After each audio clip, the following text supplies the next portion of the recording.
Pak ini data khusus nih Pak nih, konfidensial nih, teman sebelahnya nggak boleh tahu nih kata teman-teman HRD kan gitu ya. Biasanya kita akan bahas itu nih, confidentiality bagaimana. Sudah juga dikembangkan Pak Windu, alhamdulillah nih rekan bincang. Sekarang kita punya user khusus yang merekam. Kan kita biasanya login dengan menggunakan NPWP perusahaan ya.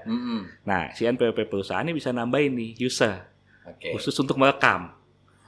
Tapi lucu dia agak sedikit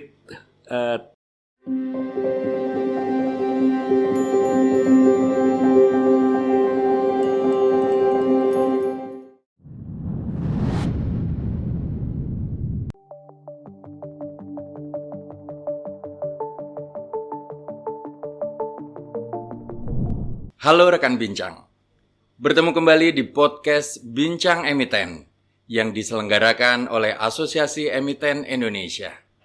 Perkenalkanlah saya, Agus Windu Atmojo yang akan menemani rekan bincang pada kesempatan kali ini. Di episode ini kita akan mendatangkan tamu yang pastinya sudah dikenal oleh rekan bincang yang sering mengikuti acara webinar Asosiasi Emiten Indonesia. Karena beliau sangat helpful sekali dengan emiten Indonesia, dengan para emiten, khususnya memberikan edukasi tentang peraturan-peraturan pajak terbaru yang dikeluarkan oleh pemerintah Republik Indonesia. Langsung saja saya panggilkan sahabat saya, Pak Giarso dan Pak Bima.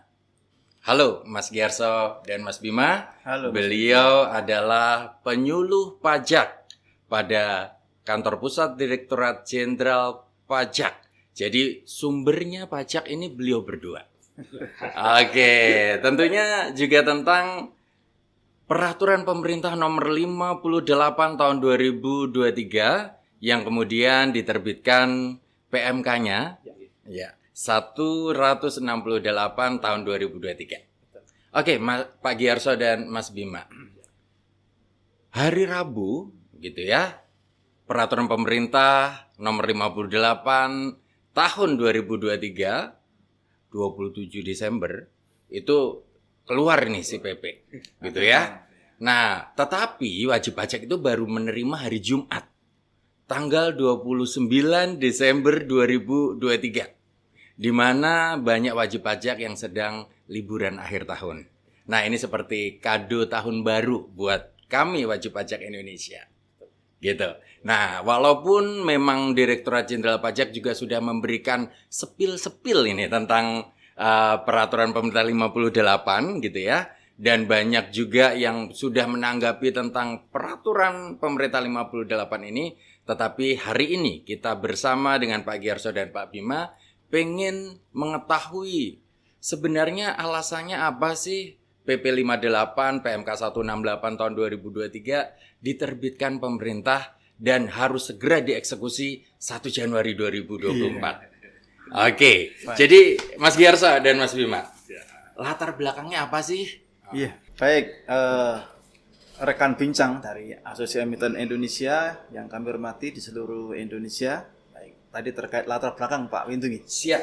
Latar belakang terbitnya PP 58 dan PMK 168 ya. Kita hanya enggak menjelaskan terkait latar belakang aja nih Pak. Kita jelaskan juga latar belakang, kemudian substansinya, kemudian tujuan dan sasaran. Jadi pertanyaan 1 kami jawab 4. Siap, memang selalu begitu. Di Direktorat Jenderal Pajak memberikan lebih dari yang kita ekspektasikan. Itulah. Baik, latar belakang, kemudian substansi, tujuan, dan juga sasaran. Yang pertama, kita ketahui pemotongan PP Pasal 21 itu selama ini ketentuannya sangat kompleks, sangat rumit. Contohnya, ya, untuk penghitungan pegawai tetap bulanan. Bulanan itu harus ada pengurangan biaya jabatan, harus ada pengurangan iuran pensiun, kemudian disetahunkan, kemudian dikurangi dengan PTKP, kali tarif pasal 17, kemudian dibagi dengan 12 bulan lagi. Itu tentu sangat rumit, Mas Windu. Nah, berdasarkan hal tersebut, maka di sini ada simplifikasi. Aturan PP 58, PMK 168 ini tujuannya adalah untuk simplifikasi, untuk penyederhanaan agar penghitungannya tidak serumit itu, seperti itu. Kemudian berikutnya ya penerapan ini kawan pajak bukan ya, rekan bincang semua ya, rekan bincang semua. Ini adalah tujuannya tadi selain untuk simplifikasi, ternyata dengan adanya aturan baru ini tidak ada beban pajak yang baru. Iya, jadi nanti setiap bulan ada penerapan tarif efektif bulanan, tapi nanti di masa pajak terakhir akan dihitung kembali. Nah, penghitungan kembali ini memastikan bahwa memang tidak ada beban pajak baru bagi pegawai. Hanya tujuannya adalah simplifikasi, tujuannya adalah hanyalah merupakan untuk kemudahan semata. Kemudian berikutnya rekan bincang semua, sering salah saya rekan bincang semua, yaitu terciptanya pengaturan di bidang perpajakan yang mendukung kemudahan berusaha. Selama ini kita ketahui ada Undang-Undang Cipta Kerja Nomor 11 Tahun 2020 disambung Undang-Undang Harmonisasi Peraturan Perpajakan dan aturan turun-turunannya. Nah, tujuan dari Undang-Undang Cipta Kerja, Undang-Undang HPP tadi adalah untuk kemudahan berusaha. Jadi nanti bagi pihak yang memotong, bagi pihak yang pemotong terutama ya, jadi nanti dengan kemudahan tadi akan mendorong dia, memudahkan dia dalam menjalankan perusahaannya seperti itu. Kemudian berikutnya di sini adalah adanya transparansi. Jadi nanti pihak yang dipotong akan mengetahui, oh dengan penghasilan bruto saya sekian, saya tahu akan dipotong pajak sekian. Selama ini dia tidak tahu penghasilan bruto saya sekian, kok potong pajaknya seperti ini. Tidak tahu cara menghitungnya seperti apa. Jadi dengan adanya tarif ini, biaya yang dipotong pun tahu. Misalnya penghasilan saya 10 juta, saya harus potong 2% katakanlah. Jadi saya tahu berapa pajak yang dipotong untuk saya seperti itu. Demikian Mas. Oke, sip.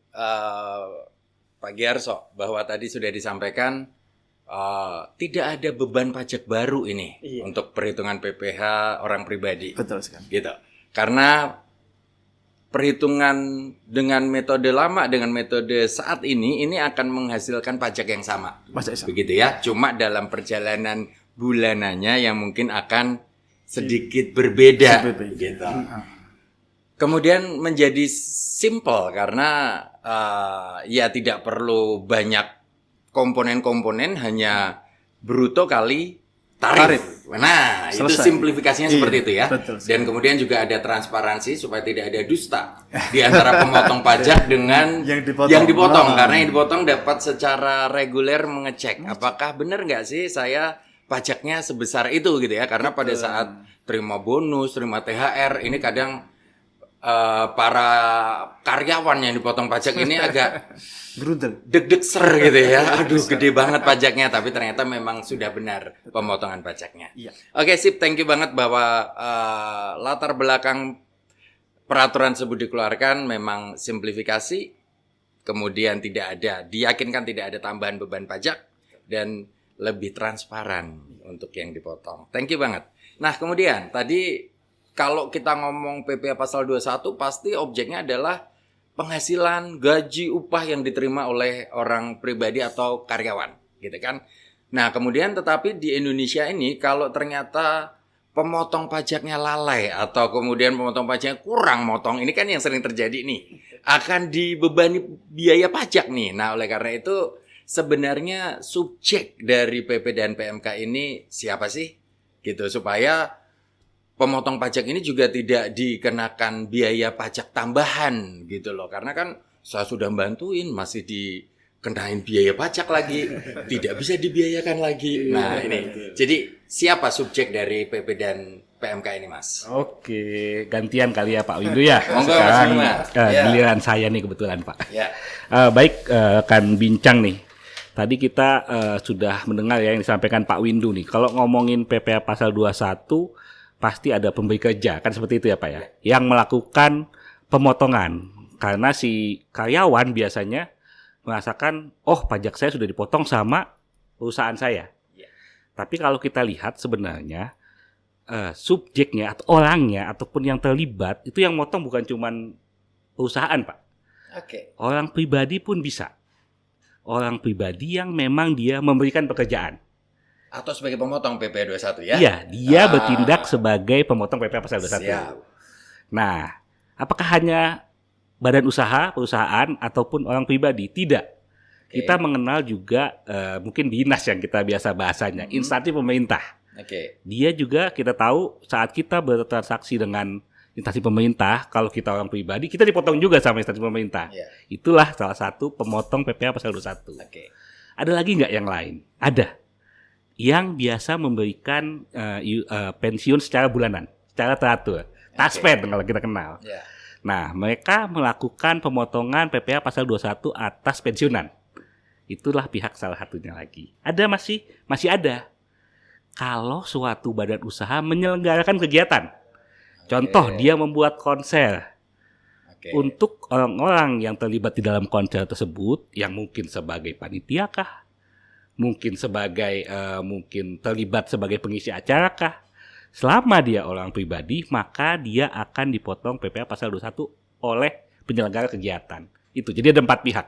Oke. Bisa perusahaan yang kita biasa kenal, bisa dia orang pribadi. Oke. Ada yang mereka ini satu pihak nih sebenarnya, pemberi kerja lah kita nyebutnya biasanya. Ya. Bisa dia instansi pemerintah atau dinas-dinas ya, biasa kita kenalnya. Bisa dia merupakan pembayar uang pensiun teratur. Tadi kita kenal Taspen lah ya kalau kita sebut merek ya. Ada juga penyelenggara kegiatan, 4 pihak. Nah, seperti itu rekan bincang. Untuk siapa saja sih yang bisa memotong PPh pasal 21? Oke. Nah, tapi apakah yang dipotong nih? Sekarang kita bicara dipotong nih. Yang dipotong yang nerima penghasilan Iya, ya? yang terima Oke. penghasilan. Kalau kita mungkin kenalnya Pak karyawan, Pak. Ya. Iya, itu biasa kita kenal sebagai pegawai tetap. Pak Windu Oke. dan rekan bincang semua. Ada nggak yang bukan? Ada. Kalau ada pegawai tetap, tentu saja ada pegawai tidak tetap. Ya. Itu yang biasanya kita berikan upah. Oke. Nah, ini ada 8 pihak nih, baru 2 tadi. Pegawai tetap, pegawai tidak tetap. Ada bukan pegawai. Kalau udah ada pegawai, ada bukan pegawai juga. Oke. Pasti ada yang bertanya, lah Pak udah ada pegawai tetap, ada pegawai tidak tetap, ada bukan pegawai. Siapa itu Pak? Biasanya dia memberikan jasa kepada kita, si pemotong. Seperti itu. Maka dia memberikan jasa, si orang pribadi dianggaplah dia sebagai bukan pegawai. Ada lagi nggak? PNS. Oke. PNS, TNI, Polri Mas itu Giarso semua. sama Ya, Mas saya Bima dan nih. Pak Giarso. Jadi nih. kalau dapat penghasilan, jangan lupa tanya, potong penghasilan saya Iya, gitu ya. kalau salah kita omelin. Karena kita dipajak. Nah, ada nggak? Tadi kan ada salah satu pemotong itu pemberi pensiun berkala. Maka penerima pensiun itulah salah satu subjek. Oke. Seperti itu. Itu berarti sudah 1, 2, 3, 4, 5. Ada lagi biasanya teman-teman anggota Dewan Komisaris. Rekan bincang. Seperti itu. Ada lagi nggak? Tadi kan ada penyelenggara kegiatan nih. Ada peserta kegiatan. Kita anggap itu termasuk kategori orang-orang yang memang menerima penghasilan, jadi merupakan subjek yang dipotong. Seperti itu. Kalau satu lagi kalau tidak salah ya, 2 lagi. Yaitu peserta program pensiun dan kita nyebutnya mantan pegawai yang masih menerima penghasilan. Seperti itu. Jadi ada 8. 8 ya. Jadi siapa saja nih yang harus dipotong penghasilan yang diterimanya itu ada 8. Pribadi. Jadi rekan bincang, jika rekan bincang sebagai orang pribadi menerima penghasilan, pastikan pertama bahwa penghasilan tersebut sudah dipotong PPh pasal 21. Nah, kalau memang ternyata penghasilan itu diberikan kepada yang tidak berhak memotong 21, ya berarti tanggung jawab pribadi rekan bincang untuk melaporkan di SPT tahunan orang pribadi rekan bincang. Oke, jadi pastikan dulu deh kalau dapat penghasilan sebagai orang pribadi, ingatnya adalah ada PPh pasal 21 nih sebagai pajak dibayar di muka ya, prepaid tax. Sip, thank you.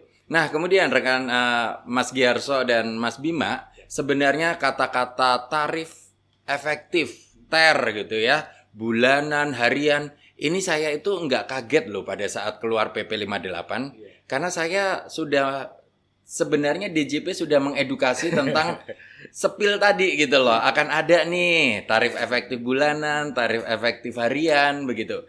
Tetapi karena peraturannya waktu itu belum keluar, baru sepil-sepil, saya juga menganggapnya belum serius gitu. Tapi ternyata seriusnya kok ya 29 Desember nih. Jadi ya sudah harus serius nih. Tapi teman-teman rekan bincang di sini pengen nanya. tarif efektif bulanan, tarif efektif harian itu sebenarnya apa sih yang disebut dengan ter-ter itu supaya rekan bincang di sini lebih paham tentang tarif efektif tadi. Monggo silakan Mas. Baik, terima kasih rekan bincang semuanya. Iya. Tadi untuk tarif efektif yang bulanan dulu Pak. Boleh. Ini Pak, yang bulanan dulu. Nanti akan lebih lanjut tarif efektif harian kan ada juga. Untuk bulanan rekan bincang di seluruh Indonesia, iya. Ini diterapkan untuk setiap masa pajak. Oke. Ya, jadi masa pajak itu Januari, Februari, Maret itu namanya masa pajak. Masa pajak Januari, Februari, Maret dan seterusnya itu diterapkan setiap bulan. Setiap bulan. Kemudian di masa pajak terakhir yaitu tidak diterapkan tarif efektif ini. Oke. Iya, ini di masa pajak terakhir akan dilakukan penghitungan kembali tadi. Oke. Jadi artinya masa pajak terakhir adalah Desember. Bisa masa Desember atau masa pajak saat dia berhenti bekerja. Oke. Iya, seperti itu. Jadi diterapkan bulanan kecuali masa pajak terakhir. Kemudian berikutnya tarif efektif ini ada 3 kategori. Kategori A, kategori B, dan kategori C. Kategori ini tergantung dari status PTKP Mas Windu. Oke. Ya, status PTKP. Untuk kategori A itu ya untuk yang TK0, kemudian TK1 dan K0. TK0, TK1, K0. Kemudian kategori B ya itu ada TK2, kemudian K1, TK3 dan K2. Itu kategori B. Kemudian untuk kategori C atau ter C itu untuk yang K3. Nah, penentuan kategori-kategori ini teman-teman rekan bincang di seluruh Indonesia ya, itu akan menentukan tarifnya berapa. Ya, kategori kemudian kita akan lihat tarifnya berapa. Tarif tadi akan tergantung dari lapisan penghasilan brutonya. Nanti tinggal kita lihat. Ya, tinggal kita lihat misalnya kategori A katakanlah, kategori A kemudian dia penghasilan brutonya 10 juta, kalau kita lihat di tabel itu tarifnya adalah 2%. Jadi kalau penghasilan brutonya 10 juta, dia masuk kategori A, dia dipotong 2% kali 10 juta atau 200.000. Jadi penerapannya memang dibuat sangat sederhana, sangat sesimpel mungkin. Nah, begitu Mas Windu. Kemudian tadi penerapannya sudah saya jelaskan ya. Langsung tarif kali penghasilan bruto. Kemudian ya di masa pajak terakhir, ya masa pajak terakhir bisa masa pajak Desember atau masa pajak pada saat dia berhenti bekerja. Jadi misalnya dia berhenti bekerja di bulan Oktober, maka Oktober tadi merupakan masa pajak terakhir. Kalau dia bekerja sampai Desember atau seterusnya, maka Desember tadi merupakan masa pajak terakhir. Nah, di masa pajak terakhir ini akan dihitung kembali berapa PP21 terutang selama setahun dengan skema penghitungan yang seperti selama ini kita ketahui. Untuk di masa pajak terakhir, Mas Windu dan rekan bincang di seluruh Indonesia akan dihitung berapa PP21 terutang selama 1 tahun. Caranya dengan real penghasilannya berapa selama 1 tahun itu dikurangi dengan biaya jabatan, kurangi dengan iuran pensiun, kurangi PTKP, baru kali tarif pasal 17 ayat 1 huruf A. Nah, kemudian setelah itu, setelah ketemu hasilnya, dikurangi dengan pajak yang sudah dipotong bulanan tadi. Yang berdasarkan tadi ya, per masa ya. Iya, Januari sampai dengan November atau Januari sampai dengan katakanlah sebelum dia berhenti bekerja. Nah, kekurangannya akan dipotongkan di masa pajak terakhir. Desember atau masa pajak terakhir tadi seperti itu. Oke, itu untuk yang ter bulanan. Ter bulanan. Oke, kemudian tadi ada ter harian juga nih, karena setelah saya baca ter itu, ter A aja ada banyak 40 ter B. Nah, tapi sebelum nyampe ke situ, kalau ter harian itu gimana, Mas? Ya, baik. Kalau ter harian ya, Pak Windu, seperti namanya, dia itu digunakan untuk menghitung orang-orang yang penghasilannya dibayar secara harian. Oke. Untuk teman-teman, para penerima penghasilan, mungkin ada rekan bincang juga yang memang penghasilan dibayarkan harian. Nah, kalau dulu gimana kita ngelihatnya? Dulu kita kenal tuh, ada batasan 450.000. Ya. Apa dulu kata-katanya? Saat penghasilan kita di bawah 450.000 per hari, dia tidak dikenakan. Kata-katanya seperti itu ya. Kalau dulu ya. Nggak usah dipotong dulu. Langsung bayar saja, butuh full, oke. Ya. Nah, kalau yang dulu ada juga dia mengenal batasan 2,5 juta. Oke. Nah, bagaimana kalau dia sampai dengan 2,5 juta satu harinya? Maka kita kurangkan dulu yang 450. Baru kali tarif. Itu yang dulu. Yang dulu. Oke. Ada juga 10,2 juta sebulan. Oke. Ada juga kalau dibayarnya bulanan bagaimana si penghasilan harian itu. Ya. Nah, ini kalau kita lihat dengan adanya terlalu banyak skema ini, tadi 4 ya, itu agak sulit. Maka kita terapkan dia namanya tarif efektif yang harian. Tarif efektif harian hanya ada 2. Untuk yang penghasilannya di bawah 450.000 per hari, sekarang kata-katanya tidak dikenakan nih Pak Windu. Diubah menjadi tarifnya 0%. Oke, dikenakan pajak dengan Tapi tarif 0%. Iya. Oke. Kenapa sih? Karena memang kami ingin ini semua tercatat. Oke. Kalau dulu tidak dikenakan kan orang-orang yang dapat di bawah 450.000 ya hilang aja itu penghasilan gitu. Tidak lagi masuk ke dalam sistem. Sistemnya digital. Iya, gitu betul. ya. Kami keinginannya seperti itu. Lah, lalu gimana untuk yang di atas 450.000? Dikenakan tarif yang 0,5, sangat sederhana dan sangat kecil. Oke. Jadi kalau kita lihatnya akan bincang, kalau kita hitung-hitungan ya sebagai pegawai yang dibayarkan harian, harusnya lebih kecil sekarang. Pak, itu tadi yang di atas 450.000 semua ya? Oh enggak. Kalau dia ternyata mendapatkan hariannya hitung-hitungannya di atas 2,5 juta nih, satu harinya udah di atas 0,5 juta, Pak Windu. Cukup besar ya kalau kita lihat ya, kalau satu bulan bisa 60 lebih tuh. Luar biasa besar tuh. Nah, maka untuk yang seperti itu, kita menghitungnya mirip dengan bukan pegawai. Seperti dia ahli. Oke. Ya, maka untuk menghitung teman-teman yang penghasilan hariannya di atas 2,5 juta tadi, dihitung per harinya ternyata lebih dari 2,5 juta dia. Maka untuk menghitungnya, atas penghasilan brutonya yang dia terima tersebut, kita kalikan 50%, lalu dikalikan tarif yang biasa, pasal 17. Kayak Seperti perhitungan itu. Benar-benar. tenaga ahli Iya, di betul. sebelumnya begitu ya. Iya, karena kali kan 50% dan tarif pasal 17-nya berapa? Sederhana, karena kita anggap, penghasilan cukup besar ini. Oke. Pegawainya dibayarnya harian. Besar Oke. seperti ini. Oke, ahli jatuhnya. Oke. Nah, lalu tadi peraturan yang lama ada yang dibayarnya bulanan gimana? Lain nggak? Saat di TER yang baru ini, saat dia dibayarkan secara bulanan, maka dia diperlakukan sebagai pegawai tetap. Menggunakan TER bulanan saja. Sesimpel itu. Ya. Makanya sangat sederhana lah kalau kita lihat bayangan skemanya. Ya, Seperti ya. itu Pak Windu dan rekan bincang. Oke, untuk yang harian mungkin tadi kan ada seperti perhitungan tenaga ahli. Betul. Tapi ternyata dia ada dalam 1 bulan 1 hari ada 3 bulan nggak perlu diakumulasikan ya? Iya, TER tidak harian perlu saja lagi. ya. Iya, tidak. Jadi ini memang nanti tanggung jawabnya kepada yang menerima penghasilan untuk melaporkan sendiri di SPT Iya, orang betul, pribadinya betul. dan membayar jika ada yang kurang bayar. Betul. Oke, jadi rekan bincang sekalian, tentang TER bulanan, TER harian yang perlu diperhatikan adalah status PTKP rekan bincang. Jadi ini bagian HRD ini harus lebih aktif ketika awal tahun sebagai momentum paling penting untuk PTKP dan menghitung TER bulanan ataupun harian dari rekan bincang semuanya, gitu ya.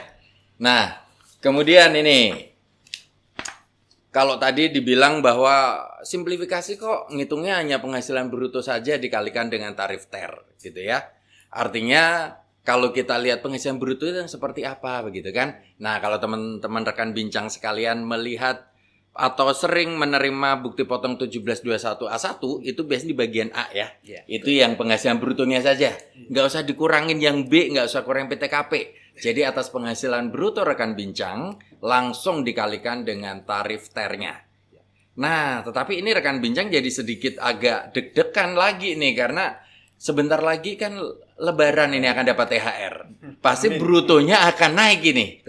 Nah, apakah artinya ketika saya memperoleh penghasilan yang tidak teratur lah, misalkan bonus, THR, apakah artinya saya langsung akan ada lonjakan TER menjadi melonjak sangat tinggi nih? Mohon penjelasannya nih supaya rekan bincang menjadi sedikit adem gitu ya kalau nanti menerima penghasilan seperti itu. Mau nggak, silakan Mas. Baik rekan bincang, semuanya akan kami jelaskan tadi pertanyaan terkait PP21 atas bonus ataupun THR tadi ya. Mungkin sebentar lagi tadi sampaikan sebentar lagi dapat bonus semua nih ya. Dapat THR semua. Seperti itu. Baik. Untuk menghitung PP21 atas bonus ini kita perlu lihat dulu aturan sebelum dan setelah Pak Windu. Sebelumnya seperti apa, setelahnya seperti apa. Untuk sebelumnya kita ketahui untuk menghitung PPh 21 atas bonus tadi, yang pertama kita gabung dulu penghasilan teratur ditambah dengan bonusnya, kemudian kita hitung PPh 21-nya berapa. Langkah kedua kita hitung penghasilan atas yang penghasilan teratur saja. 21 penghasilan teratur saja, kemudian selisihnya kita kurangkan penghasilan atas teratur dan bonus dengan kurangi dengan yang teratur saja tadi, merupakan PPh 21 atas bonus seperti itu. Itu yang lama. Kemudian untuk yang baru ini rekan bincang semuanya, untuk penghitungan cukup kita gabungkan penghasilan teratur, penghasilan tidak teratur kita gabungkan, kemudian kita kali dengan tarif tadi. Tarifnya berapa sesuai dengan kategorinya masing-masing. Apakah akan melonjak tinggi? Insya Allah tidak, Mas. Jadi tarif ini kenaikannya nggak terlalu besar dari teratur, kemudian ditambah tidak teratur, kenaikannya berapa? Insya Allah tidak terlalu besar. Justru dikhawatirkan kalau penghitungan per bulan masih kurang, khawatirnya malah di Desember akan besar. PPh pasal 21-nya lebih gede. Ya. Ini justru kalau ada bonus, ada THR di tahun berjalan, di bulan berjalan ini akan mengurangi beban pajak juga di masa pajak terakhir tadi, seperti itu. Oke, jadi rekan bincang sekalian, jika nanti akan terima THR sebelum Lebaran, itu rekan bincang harus siap bahwa ada pajak atas THR yang diterima rekan bincang.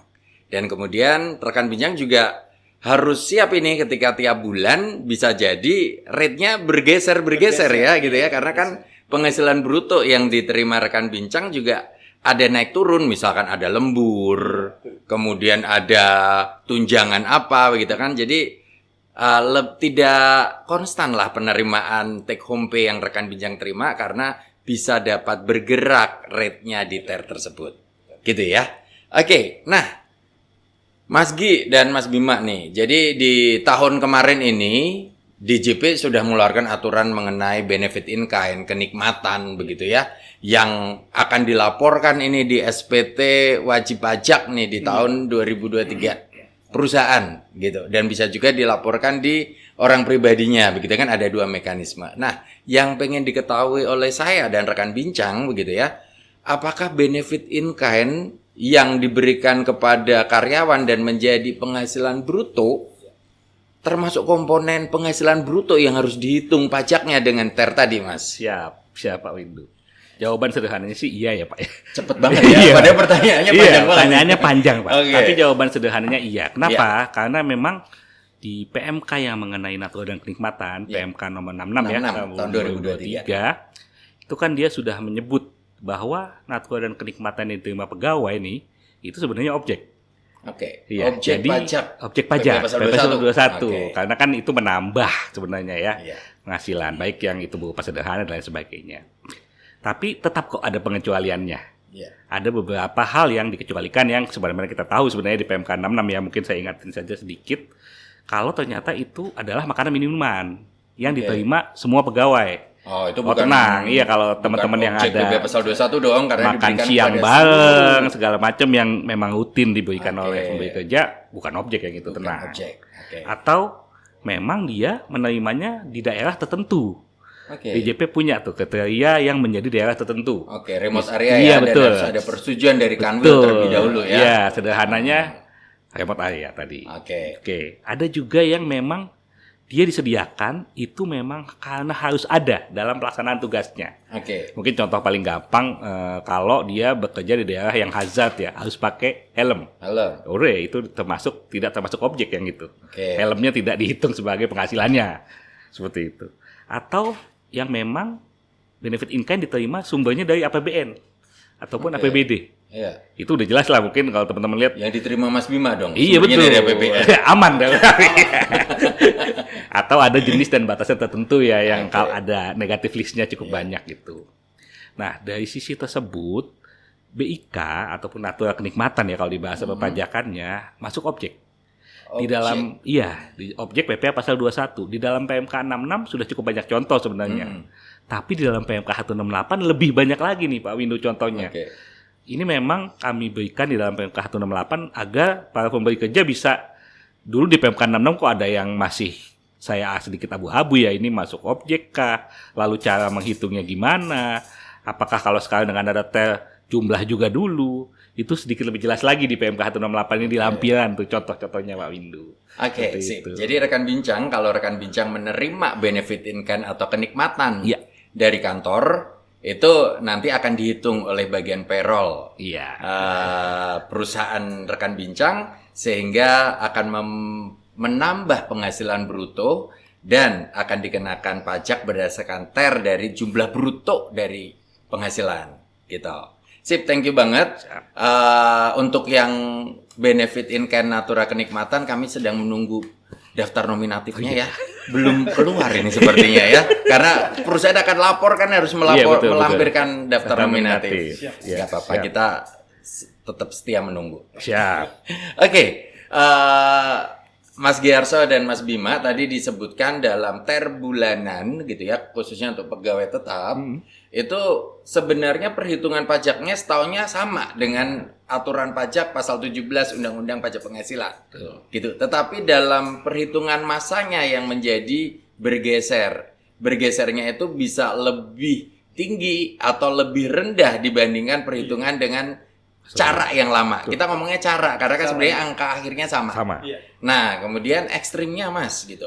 Kalau misalkan ternyata saya bayarnya sudah kebanyakan di masa-masa Januari sampai dengan November, sehingga di Desember gitu kan malah saya menjadi lebih bayar ini. Memungkinkan kan itu ekstrimnya seperti itu. Nah, kemudian ekstrim selanjutnya juga ketika di masa-masa itu dipotongnya lebih gede, lebih kecil, sehingga nanti di Desember akan sangat besar sekali pemotongannya, itu juga memungkinkan. Nah, jadi bagaimana sih di sistem TER, sistem metode yang baru ini DJP mengantisipasi untuk karyawan-karyawan yang bisa menjadi lebih bayar atau karyawan yang di Desember pemotongannya sangat besar sekali ini gitu. Nah, mungkin bisa dijelaskan supaya teman-teman rekan bincang nggak khawatir nih, karena rekan bincang ini taunya kalau lebih bayar diperiksa Mas. Nah, ini apakah rekan bincang ketika dipotong lebih gede gimana nih gitu? Monggo diberikan pencerahan Mas. Baik, terima kasih rekan bincang, ini pertanyaan sangat bagus Pak. Jadi tadi kami sampaikan memang untuk skema penghitungan di masa pajak terakhir. Jadi kan kita hitung pajak terutang setahun, kita kurang yang sudah dibayar untuk masa pajak sebelumnya. Nah, ini memang ada dua kemungkinan. Pertama, kemungkinan akan kurang bayar yang besar di Desember, atau justru terjadi lebih bayar di Desember tadi. Lebih bayar contohnya apa? Misalnya ada orang berhenti bekerja sebelum masa pajak Desember, itu kan bisa menimbulkan lebih bayar. Atau dia mulai bekerja pertengahan tahun, itu juga mungkin akan terjadi lebih bayar untuk karyawan tersebut. Bagaimana kalau terjadi lebih bayar? Kalau terjadi lebih bayar, maka rekan bincang jangan khawatir ya. Maka dengan PMK 168 ini mekanisme sudah diperjelas lebih mudah. Dengan cara apa? Kelebihan tadi akan dikembalikan oleh pihak pemotong kepada si pekerja tadi, si karyawan tadi. Semudah itu intinya Mas, untuk mekanisme pengembaliannya. Nah, nanti pihak pemotong tadi akan bisa mengkomunikasikan ke masa berikutnya kalau memang di SPT-nya terjadi tadi lebih bayar. Terutama nanti kan akan dikomunikasi dulu dengan terutang karyawan yang lain, seperti itulah. Yang kedua, bisa terjadi kurang bayar yang lumayan besar di Desember ya. Makanya solusinya apa kalau terjadi seperti itu? Maka tadi lebih banyaklah ada bonus-bonus di masa pajak sebelum Desember. Iya kan? Tapi kan karena kurang bayar karena terutang di Desember tinggi, yang dipotong Januari sampai dengan November itu masih kecil. Maka kalau ada bonus katakanlah nanti bulan Maret ya, ada THR bulan Maret nanti. Ada BPA 21-nya agak tinggi. Kemudian nanti 3 bulan kemudian ada bonus lagi BPA agak tinggi. Maka nanti diakumulasi, kemudian di Desember setelah dihitung pajaknya selisihnya tidak begitu jauh. Maka yang dipotong di Desember itu akan tidak begitu besar seperti itu Mas. Oke, sip. Rekan bincang, jadi kekhawatiran rekan bincang kalau ternyata ada yang lebih bayar sudah terjawab ya, karena akan diselesaikan oleh pemotong pajaknya dulu. Jadi dari tempat rekan bincang bekerja, kemudian kantor akan akumulasikan seluruhnya, baik yang lebih bayar, yang kurang bayar. Kalau ternyata banyak yang lebih bayar sehingga menjadikan lebih bayar masa Desember, itu juga tidak perlu khawatir untuk perusahaan tersebut, bukan berarti lebih bayar dan diperiksa, tetapi lebih bayar atas PPh pasal 21 dapat dikompensasikan langsung ke masa atau ke tahun berikutnya lah, begitu ya Mas ya. Betul, ya. Sip. Tapi kalau yang PR kurang bayarnya banyak ini Mas, sepertinya bagian HRD dari perusahaan ini belum siap ini untuk dikomplain. Karena kenapa ini saya kurang bayarnya gede banget di masa Desember, take home pay saya berkurang jauh gitu.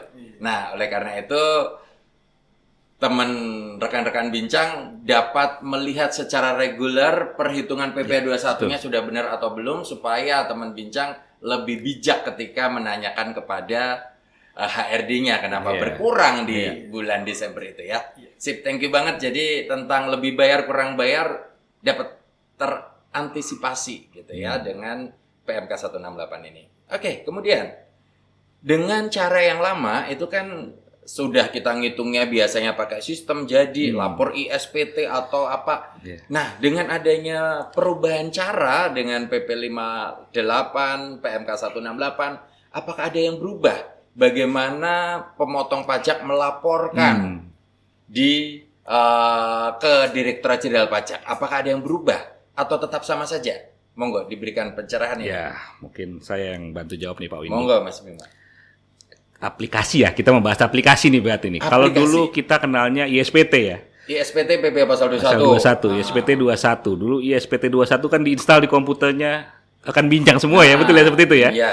Nah, kalau yang seperti itu agak sedikit mohon maaf nih Pak Windu dan rekan bintang, kita agak sulitan untuk update-nya dan kami kasihan sebenarnya.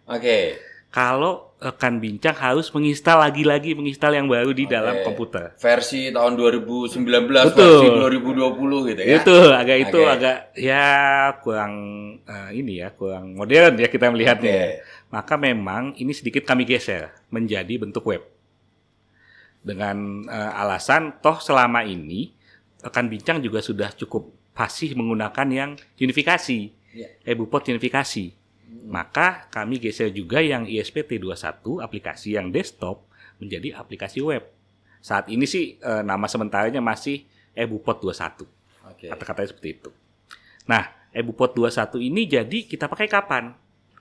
Ya per masa Januari. Per masa Januari 2024. Sesuai dengan pelaksanaan TER. Jadi hitung-hitungan di dalam e-Bupot 21 menggunakan hitung-hitungan menggunakan TER, baik yang bulanan ataupun harian. Nah, mungkin pertanyaannya kan bincang akan kembali. Lalu bagaimana dengan masa-masa yang lama kami? Masih bisa kami hitung nggak kalau ada pembetulan dan sebagainya? Nah, ya untuk yang seperti itu, kami menyatakan ISPT 21 tetap bisa dipakai. Tetap bisa dipakai, tapi untuk tahun 2023 betul, ke belakang. Jadi dari konsep apabila belum lapor lah, atau ternyata segala macam, atau dia ada pembetulan, silahkan menggunakan 21 dan mengupload CSV ya biasanya di ujungnya untuk laporannya seperti itu. Tapi di web untuk pembuatan bukti potong di e-Bupot 21 langsung di sana. Pelaporannya pun langsung di sana. Jadi kita anggap dia sudah satu tempat. Sudah enak, tidak perlu geser. Kalau dulu kan setelah dari desktop kita geser ke DJP online untuk lapor, sekarang hanya di DJP online saja cukup. e-Bupot 21. Enak dia, satu tempat. Datanya juga langsung di kami kan, langsung sama-sama kita punya. Dan yang baru sekarang, mungkin kalau PPh pasal 21 kan kalau di perusahaan banyak yang mempertimbangkan, Pak ini data khusus nih Pak nih, konfidensial nih. Teman sebelahnya nggak boleh tahu nih kata teman-teman HRD kan gitu ya. Biasanya kita akan bahas itu nih. Confidentiality bagaimana? Sudah juga dikembangkan, Pak Windu. Alhamdulillah nih rekan bincang. Sekarang kita punya user khusus yang merekam. Kan kita biasanya login dengan menggunakan NPWP perusahaan ya. Nah, si NPWP perusahaan ini bisa nambahin nih user. Khusus untuk merekam. Tapi lucu dia agak sedikit khusus. Kalau user merekam, user utama nggak bisa lihat. Jadi hanya seperti itu. Satu orang yang dedicated saja yang bisa kalau melihat, kita sebutnya di perusahaan mungkin teman-teman HRD ya biasanya ya yang mengetahui daftar gaji soalnya. Iya, kan konfidensial Mas. Betul. Gaji itu. Jadi Betul. kalau nanti saya bisa lihat gaji kamu, iri saya. Iya, bahaya kan, nanti, Pak. Kan gede gaji. Ya, gambaran sederhananya seperti itu. Oke, jadi rekan bincang untuk ISPT PPh pasal 21 masih bisa digunakan hanya untuk tahun pajak 2023 Desember ke belakang. Nah, untuk tahun 2024 ini pakai e-book pot PPh pasal 21. Betul. Nah, tentang hal ini apakah sudah disosialisasikan ke masyarakat Indonesia, khususnya rekan bincang nih, apakah sudah memperoleh sosialisasi nggak? Mungkin nanti nih kan bincang nih pas podcast ini tayang tolong komen ya. Udah pernah pakai atau belum? Oke. Karena sebenarnya ini kan PPh pasal 21 ya Pak Windu dan rekan bincang ya. Begitu dia launch, belum kita umumin langsung digunakan Pak Windu. Langsung ketahuan tuh. Maka ya sambil jalan kami sebenarnya. Kami tetap sosialisasi secara kami coba massal, baik itu di media sosial, baik itu yang kami bentuknya penyuluh lakukan misalnya melalui workshop ataupun mungkin ada kelas pajak, kami lakukan. Tapi sebenarnya perubahan di EBUPOT 21 tadi yang sudah saya sampaikan, user welcome tuh, confidentiality, itu dari rekan bincang semua juga Pak Windu. Informasinya. Pak, ini nggak bisa kita pakai nih. Saya ketahuan teman saya nih gajinya berapa. Itu perubahan itu dari rekan bincang juga sebenarnya Pak Windu. Oke, jadi ada masukan dari wajib pajak Indonesia tentang sistem yang dikembangkan DJP sehingga dalam perjalanannya ada perbaikan dan akhirnya disosialisasikan paralel gitu ya ke masyarakat wajib pajak Indonesia ya. Betul Pak Windu. Oke, jadi teman-teman dari Direktorat Jenderal Pajak sudah mensosialisasikan versi yang terbaru gitu ya. Artinya setelah melalui input-input dari masyarakat wajib pajak ya. Dan ini sudah disosialisasikan bersamaan dengan sosialisasi PP dan PFK 168 ini ya. Betul. Oke. Keren banget rekan bincang. Jadi membuat informasi tentang PP 58 tahun 2023 dan PMK 168 tahun 2023 menjadi lebih kalem ya buat teman-teman rekan bincang dan wajib pajak Indonesia karena mereka selalu komplain ini bukannya simplifikasi kok malah jadi ribet karena lapisan ternya itu banyak banget gitu. Yang ribet biarkan pemotong pajaknya saja bagian HRD untuk rekan bincang dapat langsung melihat berapa sih pajak yang dipotong untuk bulan itu dengan bruto yang rekan bincang terima. Betul. Nah, ini terakhir yang saya tanyakan untuk sahabat saya Mas Giarso dan Mas Bima. Ini banyak emiten kalau kita bilang ya, karena ini Asosiasi Emiten Indonesia, banyak emiten yang dengan keluarnya peraturan ini belum siap untuk meng-apply TER atau menghitung TER gitu karena biasanya pakai sistem. Gitu. Artinya di masa Januari dia akan masih menghitung dengan metode yang lama.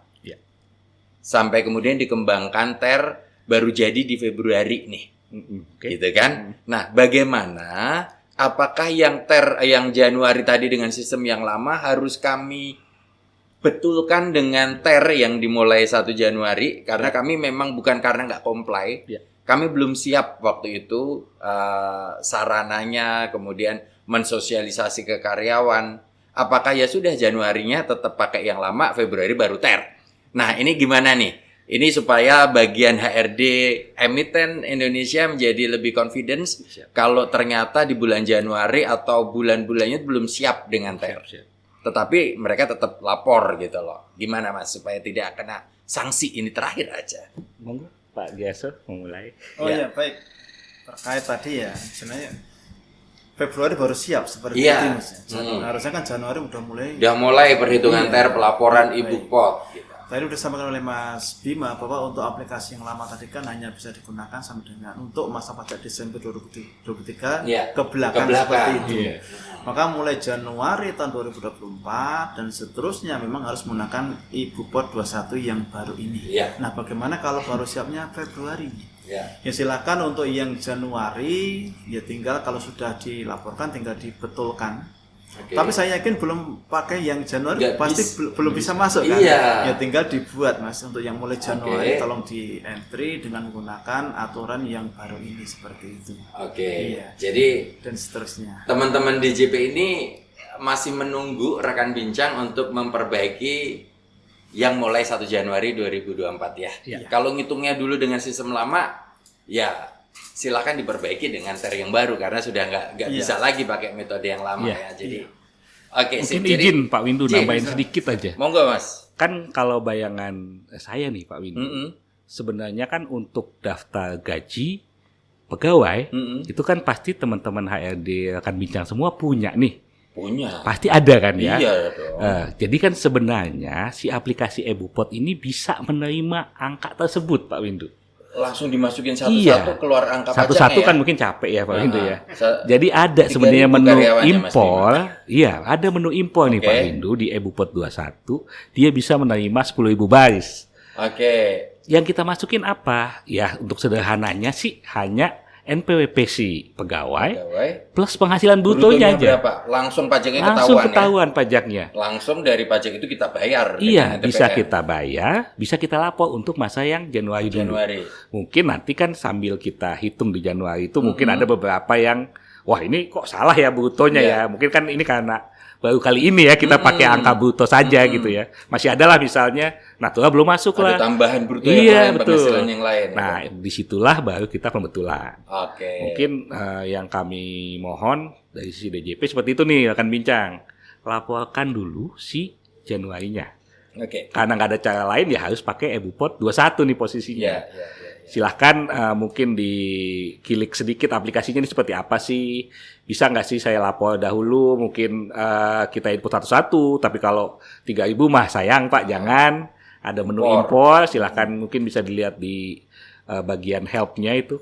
Mudah sekali kok untuk masukin Excel-nya. Saya rasa teman-teman accounting ataupun HRD ini udah cukup paham lah kalau di unifikasi Pak Windu. Oke, sip. Jadi rekan bincang, di EbuPot PPh pasal 21, tinggal kita masukkan saja mengimpor penghasilan brutonya, ketemu pajaknya. Iya. Kalau dulu kan kita ngitung dulu pajak bayar nih. Betul. Kita nggak usah bayar pajaknya dulu, masukin dulu ketahuan pajaknya, baru turun ke bank, bayar dari pajak dari EbuPot PPh 21 tadi ya. Iya. Kalau ini malah aplikasi ini memudahkan rekan bincang untuk ya sudah, yang ngitungin juga aplikasinya DJP, sistemnya DJP, begitu ya. Betul. Nah, nanti kalau misalkan pemotongan 21 Januarinya masih pakai metode yang lama, pasti nggak bisa karena ISPT 21-nya sudah nggak bisa.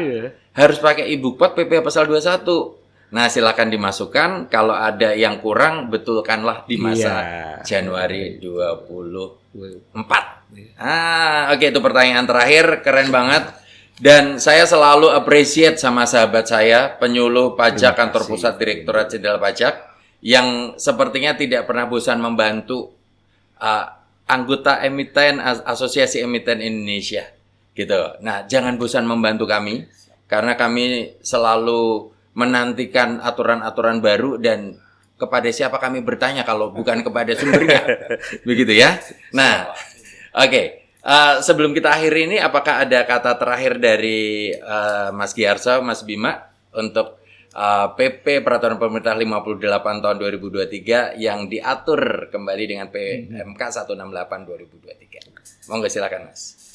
Baik, terima kasih rekan bincang semuanya, bahwa pertama kami akan mengucapkan terima kasih dulu nih Pak Windu ya. Kesempatan kepada kami untuk kami bisa di sini ya membahas peraturan terkait PMK 168 ini. Ini merupakan kebanggaan juga bagi kami dipercaya di sini untuk kita bisa saling beredukasi di sini. Kemudian terkait PP 58 PMK 168 ini memang tujuan dari pemerintah hanyalah menginginkan kemudahan bagi seluruh wajib pajak. Iya, jadi kemudahan dalam penghitungan sehingga tidak memberatkan bagi pihak pemotong maupun pihak yang dipotong. Hanya cara saja yang berubah, tetapi percayalah kemudahanlah yang kami inginkan. Itu aja Pak. Terima kasih. Sip. Mas Bima ada mungkin sedikit saja Pak Windu. Ya. Kalau saya pribadi melihat PP 58 dan PMK 168 ini adalah sesuatu yang menghidupkan dinamisme Pak Windu. Dinamisme apa? Dari sisi si pemberi kerja nih perusahaan dan pegawainya. Mungkin dulu siapa sih yang suka ngitung pajaknya sendiri? Hanya beberapa orang pegawai Pak Windu. Kalau sekarang karena mungkin harusnya dia melihat ya, saya sudah tahu kok PTKP saya berapa, tarif saya berapa kalau nilainya berapa, atau bisa menggunakan kalkulator pajak kalau sekarang. Kelihatan tuh pajak dia per bulan berapa. Dinamis, dia bisa melihat setiap bulan. Jadi dia bisa selalu diskusi dengan pemberi kerjanya, Pak, ini kok pajak saya seperti ini. Dari sisi kami, transparansi ini seharusnya menyamaratakan posisinya, baik si pemberi kerja ataupun si penerima penghasilan. Seperti itu aja sih Pak Windu. Oke, thank you banget, keren banget Mas Giarso dan Mas Bima. Jadi rekan bincang semuanya, bahwa untuk podcast kali ini kita bahas PP 58 dan PMK 168 yang teman-teman sering dengar ter begitu ya. Jadi pada dasarnya peraturan ini tidak mengubah perhitungan PPh pasal 21, tetap masih pasal 17 Undang-Undang PPh, tidak berubah, hanya simplifikasi dan dinamisme tadi. Artinya rekan bincang kalau dipotong pajak itu bisa ngecek kok gitu. Jadi tidak ada dusta di antara rekan bincang dengan pemberi kerja.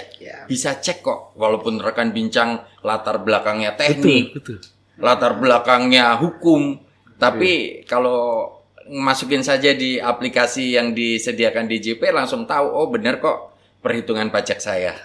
Nah, kemudian juga sudah harus diimplementasikan 1 Januari 2024. Kemudian dengan e-bookpot PPh pasal 21 tidak memungkinkan lagi emiten untuk menggunakan ISPT PPh pasal 21. Dan yang paling penting dalam perhitungan TER ini adalah kondisi PTKP karyawan yang menerima penghasilan. Karena itu yang akan menentukan tarif dari TER tersebut dia berada di mana. TER ada TER A, TER B, TER C. Nah, yang teman-teman apalin yang TER A saja deh. TK 0, TK 1 sama K0 gitu ya. Karena yang B panjang gitu ya. Nah, yang C K3. Kawin 3 tanggungan gitu. Jadi, teman-teman semoga podcast kali ini membantu teman-teman mencerahkan tentang bagaimana program DJP yang disampaikan atau ditetapkan kepada masyarakat wajib pajak Indonesia dapat diterima dengan baik dan dapat dilaksanakan dengan baik. Karena pada akhirnya mari kita membantu bangsa ini melalui pajak yang rekan bincang bayarkan. Terima kasih, sampai bertemu di podcast berikutnya.